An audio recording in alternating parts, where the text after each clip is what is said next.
Hello and welcome everybody. Hope you all are doing well. Today we are going to discuss the 6th chapter of your Buddhism book, which is learning about the right and wrong. Form 1. Objectives of this lesson.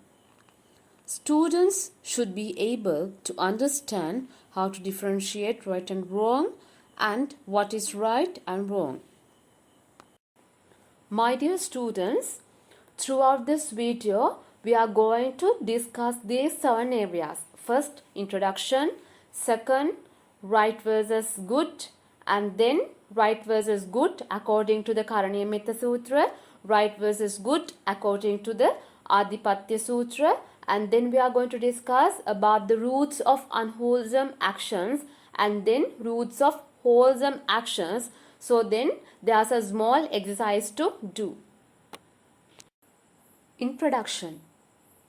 When it comes to the topic of this lesson, what is the topic of this lesson? Learning about the right and wrong. So from the topic given, you will understand what we are going to learn today. It's all about the right and wrong. In simply, right and wrong always depend on how we are thinking, how we are acting, how we are speaking to others, like that. On the other hand, there are several Buddhist teachings that govern how Buddhists behave. These teachings impact Buddhist daily life and tell them how they can change their future through their actions in the present. Of course, Buddhists believe that their actions today will impact their happiness in the future. So, you should remember sorting out good and bad is very important to each and every.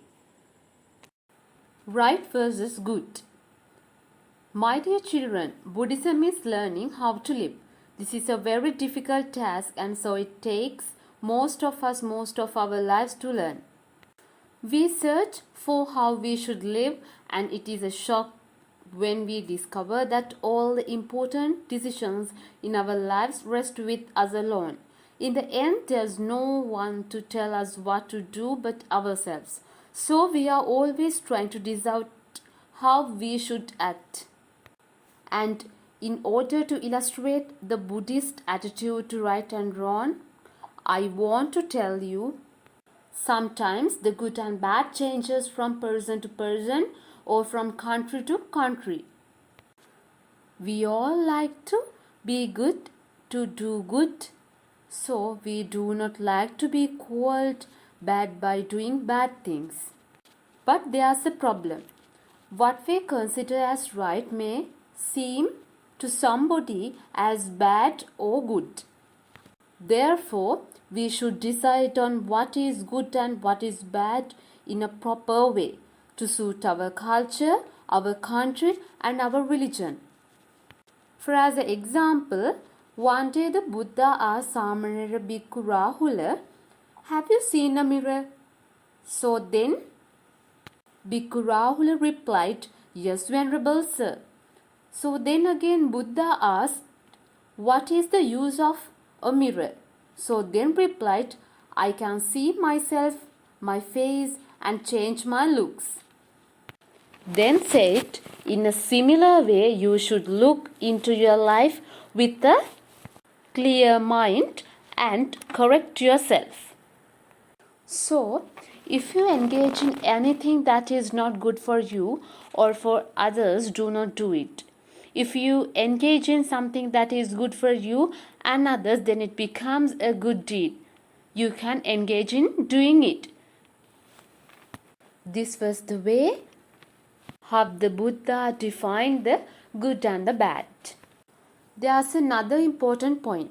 Before you do something, you should think first whether it would have a bad effect on you in any manner. Then this deed affects badly on others. Then this be bad for you and others in any respect. Nachibuddhan Samachare Kinchena Vinyupare Upavadeya. This is extracted from the Karaniyametta Sutra. Dear children, What does this couple of lines mean? Yes.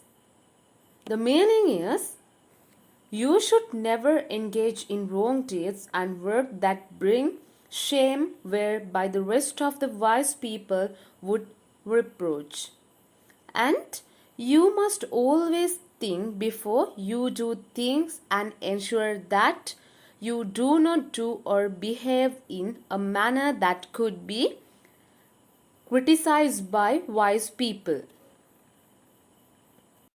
Adipatya Sutra. There are three things that we should think before doing anything. The first one is Sattadipatya, second one is Lokadipatya, third one is Dhammadipatya.